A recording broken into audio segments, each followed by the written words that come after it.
Question note करो आप. Assume the straight line instead of the parabola. Assume the straight line instead of parabola. For the stress strain curve of concrete. For the stress strain curve of concrete. For the stress strain curve of concrete as given below. क्या होता है वैसे concrete का अगर diagram बनाते हो आप, तो कंक्रीट का डायग्राम कैसे बनता है स्ट्रेस स्ट्रेन का? पहले पैराबोला होता है और डिजाइनर के हिसाब से ये रेक्टेंगल चलता है 0.0035 पर, 0.002 पर, और ये वैल्यू कितनी होती है? This is 0.67 FCK divided by 1.5, ऐसा होता है. ठीक है, नोट करेंगे आप. And the partial factor of safety is 1.25.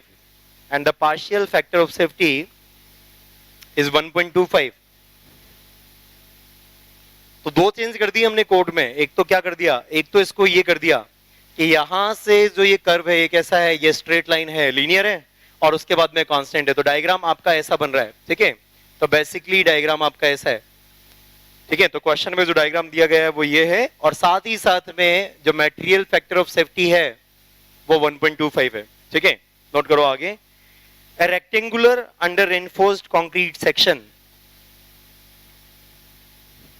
तो जिन्होंने पैराबोला ड्रॉ कर लिया वो लिख लेना बगल में कि पैराबोला ओरिजिनल आईएस कोड है. जो ओरिजिनल आईएस कोड है क्वेश्चन में हम मॉडिफाई कर रहे हैं.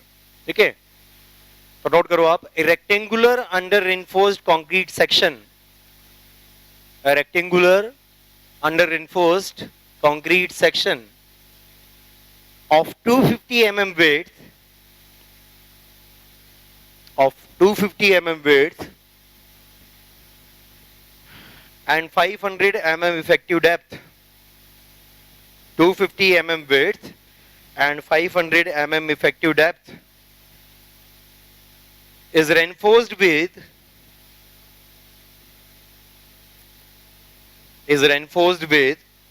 three bars of 16 mm dia. Is reinforced with 3 bars of 16 mm dia of Fe415 grade. This is of Fe415 grade. Section की साइज है 250 mm का दिया है, और साथ में इफेक्टिव डेप्थ मैंने आपको कितना दिया है, this is equal to 500 mm.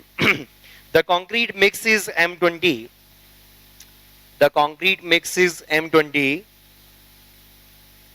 Find the depth of the neutral axis from the compression fiber.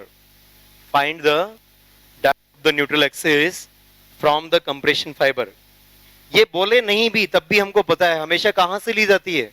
जो डिस्टेंस है डेप्थ ऑफ न्यूट्रल एक्सिस ये डिफाइंड है. कहां से डिस्टेंस लेते हैं? जो मैक्सिमम कंप्रेशन फाइबर वाला पॉइंट है वहां से लेकर के जीरो स्ट्रेन तक के पॉइंट को आप डेप्थ ऑफ न्यूट्रल एक्सिस कहते हैं. ठीक है, तो आपको निकालना है यही डेप्थ ऑफ न्यूट्रल एक्सिस आपको निकालना है. कॉन्सेप्ट क्या कहता था? अगर आपको actual depth of neutral axis निकालनी है, कॉन्सेप्ट क्या कहता था? C बराबर T, ये कॉन्सेप्ट है. और C यूज करते थे 0.36. यहीं रुक जाएंगे बस कि जब 0.36 आपने डिराइव किया था, पैराबोला था, जो फैक्टर ऑफ सेफ्टी यूज किया था वो 1.5 लिया था, लेकिन अब क्वेश्चन में चेंज कर दिया, तो आपको पहले C निकालना पड़ेगा. तो C निकलेगा कैसे है? C निकालने के लिए आपके पास में डायग्राम ये बनेगा. डायग्राम कुछ ऐसा बनेगा, this is the diagram. Yes और नो? कि स्ट्रेट लाइन है और उसके बाद में ऐसा है, और ये स्ट्रेस कितनी है? ये स्ट्रेस है 0.67 FCK डिवाइडेड बाय 1.25. कितना आ रहा है? 0.536. 0.536. ठीक है, द वैल्यू इज 0.536 FCK.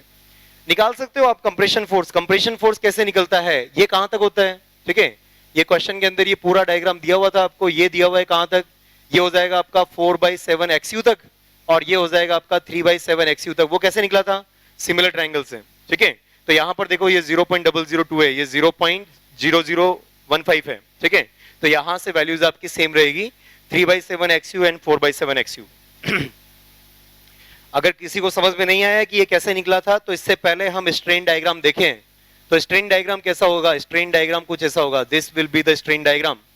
तो स्ट्रेन डायग्राम में ये वैल्यू कितनी है? 0.002 है, और ये वैल्यू कितनी है? 0.0035 है, और टोटल कितना है? XU। तो XU से ये आ जाएगा 4/7XU, और ये आ जाएगा 3/7XU। Similar triangle. अगर इनको भी चेंज कर दिया जाता, 0.0015 कर देते हैं, 0.003 कर देते हैं, तो चेंज आ जाता फिर इस जगह पर भी। समझ रहे हो मेरी बात को? अगर ये 0.0015 हो जाए, ये 0.0030 हो जाए, तो ये x/2 और x/2 हो जाएगा। समझे आप? ध्यान दें। बताएं जरा इस जगह पर C बराबर T से क्या इक्वेशन बनेगी? कंप्रेशन फोर्स कितना होगा? एक तो कंप्रेशन फोर्स होगा ये वाला C1, और दूसरा कंप्रेशन फोर्स होगा C2। C1 कितना है? What is C1? C1 हो जाएगा 0.536 FCK multiplied by area. Area कितना है? स्ट्रेस डायग्राम का एरिया, स्ट्रेस डायग्राम का area 3/7XU multiplied by width. Width कितनी है? 250, यहां पर रख देंगे, ठीक है। प्लस हो जाएगा 0.536 FCK स्ट्रेस डायग्राम का एरिया 1/2 मल्टीप्लाइड बाय कितना है? ये हो गया 4/7XU। ये तो स्ट्रेस डायग्राम का एरिया है, मल्टीप्लाइड बाय विड्थ करेंगे। विड्थ कितनी है? 250 mm। तो this is C1 plus C2 is equal to T। T में तो कोई चेंज ही नहीं है, कुछ नहीं बोला उसने, 0.87 FYAST। तो जैसे ही इस इक्वेशन में डाटा पुट करोगे, XU आ जाएगा आपका 113.76। बहुत बढ़िया। किसने निकाला? 113.76, ठीक है। XU is equal to 113.76। तो पकड़ो इन सब चीजों को, यही चीजें एग्जाम में गेट में पूछी जा रही है। XU will be 117.36 mm। 113.7, 113.76, 72, 113.72 mm। आप चेक कर सकते हो सेक्शन अंडर इन्फोर्स्ड है या ओवर इन्फोर्स्ड है? बताओ जरा। तो अंडर इन्फोर्स्ड या ओवर इन्फोर्स्ड के लिए क्या चेक करते हैं? Limiting depth of neutral axis निकालते हैं। तो अभी भी डायग्राम आपका 0.0035 पर फेलियर दे रहा है। तो limiting depth of neutral axis का फॉर्मूला कहां से निकलता था? यहां से निकलता था, स्ट्रेन डायग्राम से। तो वो फॉर्मूला आपका सेम होगा, XUL अभी भी आपका सेम होगा। कितना होता है? 0.48 टाइम्स ऑफ D होता है, ठीक है। ग्रेड 415 दे रखी है, तो यहां से कितना आ रहा है? ये आ रहा है 240 के आसपास आ रहा होगा ये। अगर 240 आ रहा है, this is more than XU, तो ये कैसा हो जाएगा? The section is under reinforced section. Here the section is under reinforced section। Answer तो आपका पहले ही आ गया था, ये तो एक्स्ट्रा चीज करवाई है मैंने आपको, ठीक है।